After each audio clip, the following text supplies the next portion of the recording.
एक बिजनेसमैन के लिए प्रॉफिट की कीमत क्या होती है और अगर प्रॉफिट ना हो तो एक बिजनेसमैन कैसे रह सकता है? नहीं पता।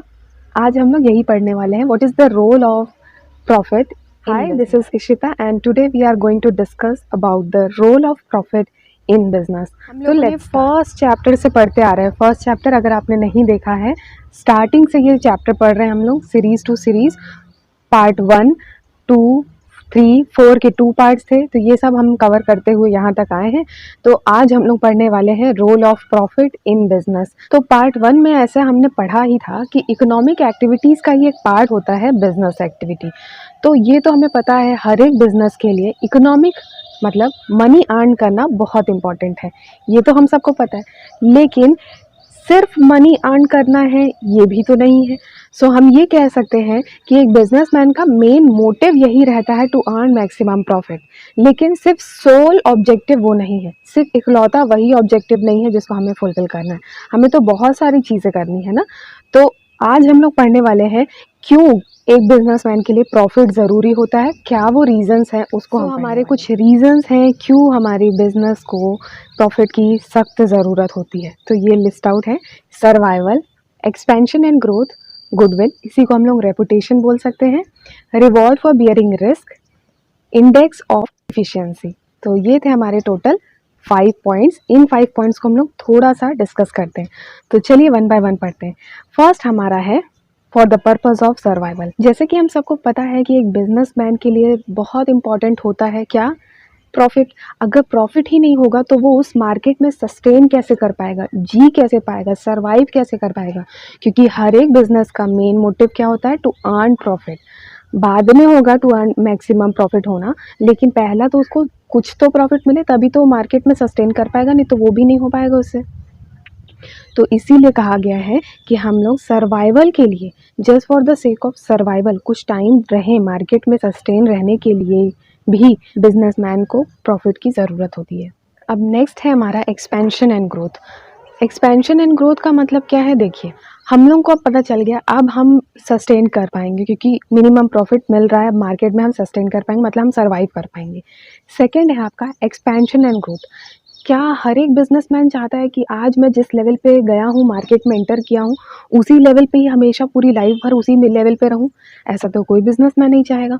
हर एक बिजनेसमैन, इवन हर एक इंडिविजुअल भी चाहता है कि वो धीमे धीमे एक्सपैंड हो, ग्रोथ हो, उसमें कुछ इम्प्रूवमेंट हो। तो सिमिलरली बिजनेस को भी एक्सपैंड होने के लिए वो अपने में कुछ क्वालिटी तो ला नहीं सकता, उसको प्रॉफिट की सख्त ज़रूरत है। अगर उसके पास प्रॉफिट रहेगा तो वो और ज़्यादा कैपिटल इन्वेस्ट करके ज़्यादा लोगों को अट्रैक्ट करेगा, ज़्यादा सामान बना पाएगा।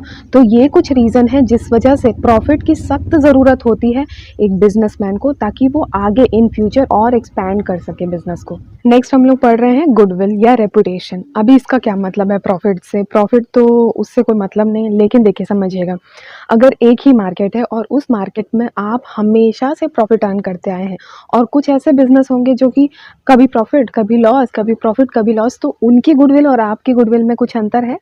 लोग आपके यहाँ इसलिए आएंगे क्योंकि यार इनके यहाँ, और अगर पहली चीज़, चलो छोड़िए गुडविल का, आपने अपने आप को और एक्सपैंड कर रहे हैं और इम्प्रूव करते जा रहे हैं क्योंकि आपके पास प्रॉफिट होता जा रहा है, तो आप एक्सपैंड करोगे तो कस्टमर ज़्यादा आएंगे ना, रेपुटेशन ज़्यादा होगी आपकी एज़ कम्पेयर टू उनके जिनके पास लॉस प्रॉफिट लॉस हो जाते हैं।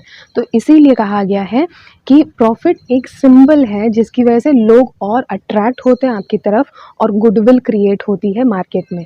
तो ये भी एक रीज़न है। फोर्थ वन है हमारा रिवॉर्ड फॉर बियरिंग रिस्क। हम लोग को पता है कि बिजनेसमैन का तो काम ही है उसको रिस्क को बियर करना ही है, लेकिन उस रिस्क को बियर करना, सोचिए फिर भी वो बिजनेसमैन कैसे मार्केट में जाएगा और बिजनेस करेगा, क्योंकि उसके तो रिस्क बहुत ज़्यादा है ना। लेकिन ये बिजनेस में रिस्क होने का रिवॉर्ड कौन है? प्रॉफिट। उसको खुशी कौन देता है? प्रॉफिट देता है। इतना सारा उसको पता है कि मुझे रिस्क होने वाला है, लेकिन उसके बावजूद वो काम करता है ताकि मुझे इन फ्यूचर प्रॉफिट मिलेगा। तो ये एक रिवॉर्ड है उस बिजनेसमैन के लिए। हम लोगों को पता है कि वो बिजनेसमैन आता है, उसको ये भी सबको पता है कि अनसर्टेन रिस्क है, और उस रिस्क को झेलने की जो ताकत है कौन देता है? प्रॉफिट देता है ऑब्वियसली। तो ये हुआ एक रिवॉर्ड देना किसको? बिजनेसमैन को। लास्ट हमारा टॉपिक है सिंबल ऑफ इफिशिएंसी। मतलब ये बताता है आप इफिशिएंट हो कि नहीं। प्रॉफिट बताता है कि आप इफिशिएंट हो कि नहीं। प्रॉफिट कैसे बताएगा कि मैं इफिशिएंट हूँ कि नहीं? देखिए कैसे, हर एक बच्चे बच्चे को पता है कि अगर उसके पास ज़्यादा पैसे हैं ना तो वो अच्छा है। तो सिमिलरली अगर आपका बिजनेस, दो कंपनियां हैं ए और बी, अगर ए के कंपैरिजन बी के पास ज़्यादा पैसे हैं या ज़्यादा प्रॉफिट है, तो हम दूर से क्या देखेंगे, अंदर कुछ भी हो रहा है हमें उससे मतलब नहीं, दूर से अगर कोई देखता है तो उसको क्या लगेगा, इसके कंपैरिजन ये ज़्यादा इफिशिएंट है, ये ज़्यादा अच्छा है। सेम यही बता रहा है कि हम उस कंपनी, वो कंपनी कैसा काम कर रही है हम कैसे पता कर सकते हैं, उसके प्रॉफिट को ही जनरली लोग प्रॉफिट ही देखते हैं। बाकी होते तो बहुत सारी चीज़ें, लेकिन हम जनरली क्या देखते हैं, प्रॉफिट। तो हम ये कह सकते हैं कि the success of a business, एक बिजनेस सक्सेस हो रहा है कि नहीं, ये हम किससे पता कर सकते हैं, ये उसके प्रॉफिट को देख करके पता कर सकते हैं कि हाँ भाई बिजनेस सक्सेसफुल है और अच्छा काम कर रहा है। तो ये कुछ हुए हमारे टोटल 5 पॉइंट्स। कुछ बुक्स में आपको मिल जाएगा प्रॉफिट मैक्सिमाइजेशन का टॉपिक, और प्रॉफिट मैक्सिमाइजेशन कुछ नहीं है, सिमिलरली यही है कि प्रॉफिट को हम कितना मैक्सिमाइज करना है, यही बताया गया कि हमारा मेन मोटिव होना चाहिए टू मैक्सिमाइज दी प्रॉफिट। इसके फेवर और अगेंस्ट में भी टॉपिक्स हैं। तो फेवर आपको ये बताता है कि हम, मतलब हर एक बिजनेसमैन का मेन मोटिव ये रहता है टू मैक्सिमाइज दियर प्रॉफिट, इसके फेवर में, और इसी के अगेंस्ट में कि ऐसा नहीं होता है। तो देखिए, अगर कोई आपसे पूछता है कि इसके फेवर में बताइए कि प्रॉफिट मैक्सिमाइजेशन बिजनेस के लिए बहुत इंपॉर्टेंट है, अगर ये कोई आपसे पूछता है तो इसके तो वही सारे पॉइंट हो जाएंगे जो अभी हम लोगों ने डिस्कस किए। एक बार रिवाइज कर लेते हैं कौन कौन से पॉइंट थे। Survival, expansion and growth, reputation या goodwill, risk bearing, reward, symbol of efficiency. तो ये हम लोगों ने टोटल 5 पढ़े थे। ये आपके आ जाएंगे arguments in favour of profit maximisation. अगर हम इसके अगेंस्ट की बात करते हैं तो arguments in against of profit maximisation, ये 3 पॉइंट है टोटल। एक तो है exploitation of consumer, exploitation of labour या एम्प्लॉयज़ आ जाएगा, फिर एक्सप्लॉयटेशन ऑफ इन्वायरमेंट। तो ये कुछ पॉइंट्स हैं, इसको जल्दी से कवर कर लेते हैं। है आपका एक्सप्लॉयटेशन ऑफ कंज्यूमर। सपोज अगर आपका मोटिव क्या है, टू अर्न मैक्सिमम प्रॉफिट, तो आपके दिमाग में बस एक चीज़ सेट है कि हमें ज़्यादा से ज़्यादा प्रॉफिट करना है। उसके लिए आप क्या करने लगेंगे, उसको होल्डिंग कर करके रखेंगे, ब्लैक मार्केटिंग करेंगे ताकि उसका प्राइस ज़्यादा हो और आप उसको मार्केट में सेल कर दें ताकि आपका प्रॉफिट ज़्यादा अर्न हो। तो ये क्या एक सही तरीका, इसे तो आपने कंज्यूमर के साथ गलत किया ना। तो यही कहा गया एक्सप्लॉयटेशन ऑफ कंज्यूमर। आप हो सकता है इनलीगल मार्केट में एंटर्न हो जाए ताकि आप चाहो कि उनसे कंज्यूमर से ज़्यादा पैसे ऐंठे जा सके, या आप अपनी क्वालिटी इतनी लो कर दो ताकि आपका कॉस्ट कम आ जाए और उनसे चार्ज ज़्यादा करने लगो और प्रॉफिट ज़्यादा आ जाए। तो ये सारे तरीके हैं जिसके थ्रू आप एक कंज्यूमर को एक्सप्लॉइट करते हो। अब हमारा नेक्स्ट टॉपिक है एक्सप्लॉयटेशन ऑफ लेबर्स और एम्प्लॉयज़।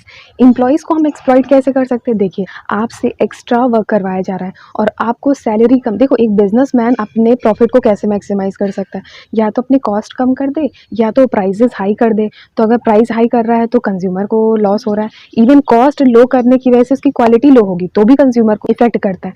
सिमिलरली अभी हम लोग पढ़ रहे हैं एक्सप्लॉयटेशन ऑफ लेबर और एम्प्लॉयज़ और वर्कर। तो अगर हम लोग अपने वर्कर को कैसे एक्सप्लॉइट करते हैं, देखिए अगर हमने अपने कॉस्ट को कम कर दिया, एम्प्लॉयज़ को सैलरी कम दे रहे हैं, उनको ऐसे वर्किंग कंडीशन में काम करवा रहे हैं जो कि सूटेबल नहीं है, वहाँ फ़ैन नहीं है, ऐसी बहुत सारी ऐसी चीज़ें हो सकती है जो कि उनको ऐसा ह्यूमन जज ही नहीं किया। आपके दिमाग में बस एक ही चीज़ बैठी है कि मुझे ज़्यादा से ज़्यादा प्रॉफिट अर्न करना है और उसके लिए आप कुछ भी कर देंगे। कुछ भी इन द सेंस आपने अपने एम्प्लॉयज़ को ही ट्रीट नहीं किया अच्छे से, और वो आपके लिए काम करते हो वो भी अच्छे से आपने उनको ट्रीट नहीं किया, जिसकी वजह से आप एक्सप्लॉइट कर दोगे अपने ही एम्प्लॉयज़ को। तो ये कोई अच्छी चीज़ नहीं है ना। Last but not the least आपका एक और पॉइंट है एक्सप्लॉइटेशन ऑफ एनवायरनमेंट। आप अपने एनवायरनमेंट को कैसे एक्सप्लॉइट करते हैं, आपका बस एक मोटिव है टू अर्न मैक्सिमम प्रॉफिट। तो आप क्या सोचोगे कि अगर मैं ज़्यादा से ज़्यादा प्रॉफिट अर्न करना चाहता हूँ तो ऐसी बहुत सारी चीज़ें जो कि आप करें और उसकी वजह से आप ही का इन्वायरमेंट जो है वो इन्वायरमेंट ख़राब हो जाता है। जैसे आपने कितना पॉल्यूशन कर दिया, ये सारी चीज़ें, और आपने कभी उन इन्वायरमेंट के बारे में सोचा ही नहीं। तो ये सब क्या बता रहा है कि आप जिस ऑर्गेनाइजेशन में रह रहे हैं या जहाँ आप हैं, आपने अपने सराउंडिंग की ही केयर नहीं करी, तो आपने अपने इन्वायरमेंट की केयर नहीं की। तो ये हो गया हमारे फेवर में और अगेंस्ट में दोनों कंप्लीट हो गया। तो आई होप ये आपको लेक्चर समझ में आया होगा, और अगर आज की क्लास अच्छी लगी होगी तो प्लीज़ लाइक कीजिएगा, सब्सक्राइब कीजिएगा हमारे चैनल को, और नीचे दिए गए बहुत सारे लिंक हैं, आप एक बार उसको डिस्क्रिप्शन में जाकर चेक ज़रूर कीजिएगा। इसका बस एक पार्ट आना और बाकी है, बिजनेस रिस्क, और उसके बाद हम लोग टेलीग्राम चैनल पे अपना MCQ जैसे ही ये एंड होगा उसके नेक्स्ट डे ही हम लोग इसका MCQ प्लान करेंगे और जल्द ही आपको इसकी टाइमिंग की इन्फॉर्मेशन दे देंगे। Thank you so much.